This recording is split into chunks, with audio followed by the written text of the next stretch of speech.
As this year's Alzheimer's Awareness Month slogan states, there is no roadmap for living with dementia, but we can be your guide. Part of the guidance comes from others, just as we've just said, walking the journey alongside us or each other. So, Arabella, tell me, please, if you would, what advice you would give succinctly to someone recently diagnosed. You know, Fred, I do not give advice. That's not my subject matter expertise. However, I'm a very good researcher. And through my travels on research and talking with people who had the disease or who have them still, I developed some strategies that work for me. So, what I'd like to share are those strategies that I use myself. And Mhm. they, every one of us has a roadmap depending on our personality, our way into the disease, and whatever circumstances of life we have. And this is what I had with mine. You know, when I was a teenager, I heard this poem that said, "Go, go not into the gentle night, but rage, rage against the dying of the light." And you remember it's from Dylan. Mhm. And in Yeah. my poetic soul, I said, "Yeah, why not? Why, why should I let the light take away the last bit of brilliance that I can get?" And so I really must guard against it. And then now in my later years, I'm saying, but that's so silly. Why would I spend the last years of my life raging against whatever brilliance that has left? And so now my mantra is the serenity prayer. God, grant me the serenity to accept the things that I cannot change, the courage to change those things I can, and the wisdom to see the difference. Amen. See the difference. Yes, that is wisdom. And remember how I asked the universe to take me out at 35? Good grief, I'm so glad it didn't. Because What you would have missed. what I would have missed. And I'm 18 now, and I feel what a pleasure, what a privilege to be living this long and having the gift of life. Yeah. With life, there is still hope. And see, what I personally do is I greet the sunrise. And to me, it is always the first gift from the universe. And from that gift, I get on to expect many more gifts that will the universe will give me that day. And always, always, always, I expect it with gratitude and with faith that the universe has my back, that the universe is helping me out, and that things are happening as per- perhaps not the way I want sometimes, but as it should. And there is a gift and glory even in the challenges that we get. And so, from that mental perspective of coming from being scared or being angry, I said, wow, this is so neat that all I have to expect these days are gifts from the universe. And so, from my research, it showed me, like you, Brian, I changed much of my diet because now I realize that brain food has a lot of fat and our fat head needs it to be nourished. So that's one of the things I'm doing. I'm eating a lot of good fats in my food, which is so wonderful because I used to do a raw food program. And this is much more palatable, actually.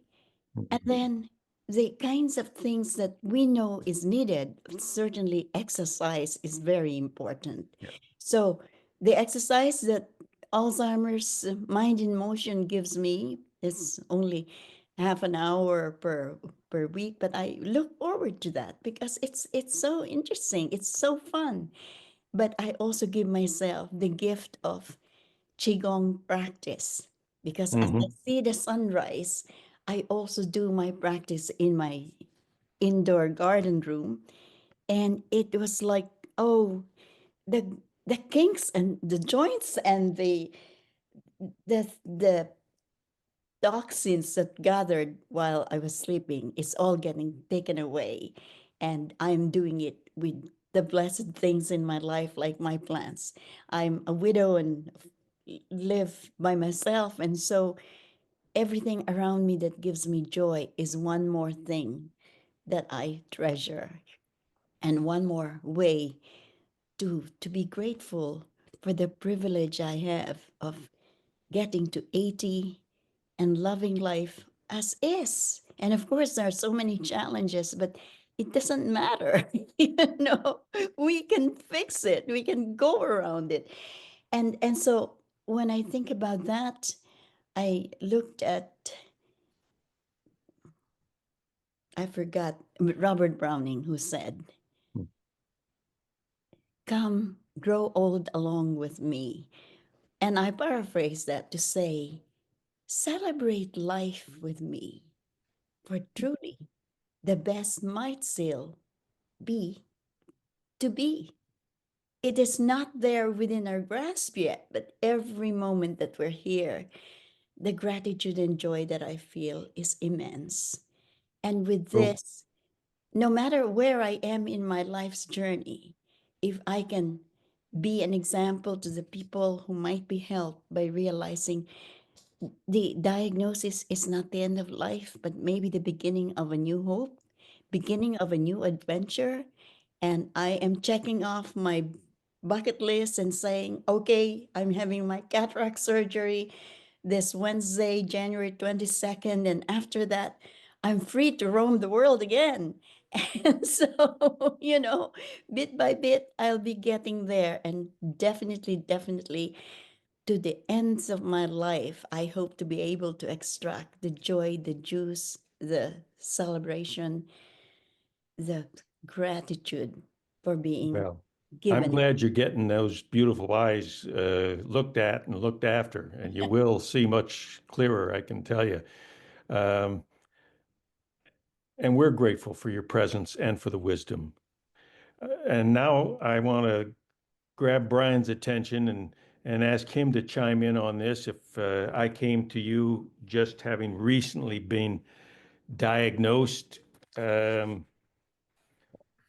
what would your game plan be for me? What would you suggest to me? Well, a few things and real I'll make it don't let it consume you. Don't let this diagnosis consume you. It full disclosure, I think about it every day. But if you let it consume every aspect of your life, it'll cripple you emotionally, and you will not do so well. Yeah. The second, and how I live my life the best, is best way you know how. Live it. Challenge yourself. Constantly challenge yourself. Take risks. And if you fall on your face, you fall on your face. I mean, I've said this many times before, right? The old baseball thing: 300 hitters an Yeah. all-star. That's Yeah. 3 out of 10. That's 7 out of 10 failures. Before diagnosis, did any of us not fail? I don't think so. So continue, take those risks. You'll bounce back up. I guarantee you, I have many times. And but now we're getting into more serious things. Let those around you know how you feel about them. I had a list. The second I probably this we walked out of the doctor's office, and Penny goes, "What are you doing?" I said, "I'm writing down a list." And I within a week, I had a list of about 20 names, kids, of course, kids, friends, the whole list I mentioned earlier. I love you, I love you, I love you. And it was like, you know, and a couple probably not so much, but Yeah. I let them know. I let people know. I don't, because I thought, I didn't know. I was still of the impression that that the diagnosis, it was going to be super fast, like on a TV show. You get it at the 10-minute mark and you're out of the game by the last commercial. I didn't know how Right. quick this was going to be. So I just decided I'm going to be proactive, let people know how I feel about them, and make things right. And leading, and that leads right into probably the single most serious advice I'd give. The four of us have been diagnosed, right? Our families are living with the illness as well. We need to remember that. Everybody who's been diagnosed needs to remember it's not a vacuum. We're not in a bubble. Those people are seeing our deterioration. Those people are seeing the changes in our lives. We need to, for as long as we can, be with them, right? You need, and believe me, I am called on this when appropriate, when necessary. Look, man, you like they were just trying to help, right? I'm getting so tunnel vision on a project I'm working on, and I get not corralled, but put over, said, look, you gotta remember, we're here too. Yeah. And yes, I know this is a very singular disease, and no one else is going to be going through the same deterioration, but they're seeing it, they're living with it, they're going to be the ones. And you got to create that legacy of love and support, and that's still on us. We can still do that, and we've got to do that. Well, I mean, and I love that let the chips fall where they may attitude. Bring it on. Bring it on. You And know, that's how I've lived and- all my life pre-diagnosis as well. So this is nothing new, and I'm glad I did live my life that way. Right. Fair ball. Yeah, we owe our families a lot, and I thank whatever powers it may be every day for the outpouring of support I've gotten from my extended family as well. And Likewise. I'd be lost without them. Dawn, I come to you and I say, I've just been diagnosed, and I know that you've told me that you had the diagnosis. Where do I start? What? Give me some advice, man. Try my best.